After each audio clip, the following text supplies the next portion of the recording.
Hello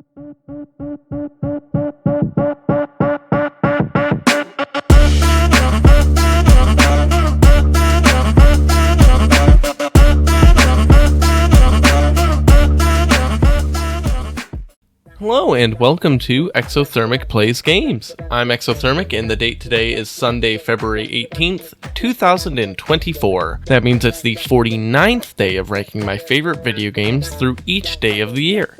Coming in at number 318 is Critical Mass. Critical Mass is a fast-paced puzzle game built around throwing colored blocks together to match in groups of at least 4 connected blocks of the same color. This destroys them and shrinks the ever-growing mass in the middle. If you let the mass get too big, it will explode and you'll lose. There's 4 game modes to Critical Mass, each offering a different twist on this idea. First, you have the classic game mode, where you play in levels of increasing difficulty, requiring you to both think and move faster with each level. The higher the difficulty, the faster the mass grows, and the more complex the block structure becomes. As you make matches, you'll gradually earn power-ups that you can spend in order to help alleviate some of the difficulties you'll face. My favorite one is the level 2 power-up, which slows down time for a while, making it much easier to move around and shrink the mass before it blows up. The second game mode is Survival, which has a singular, infinitely long stage.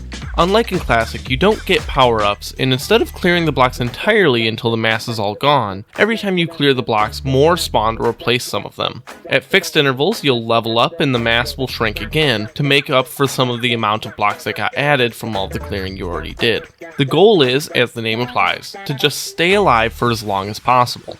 The third game mode is Meditation, which is the only mode where the mass doesn't expand over time. You have as much time as you want to work on this, and you'll never be in threat of losing. The goal in Meditation is instead to try and craft elaborate combos to score as many points as possible with only a total of 100 blocks. The last game mode is Rush, which has your score rooted in how quickly you can clear the starting mass. It's only the one level, but it can be fun to try and beat your own time.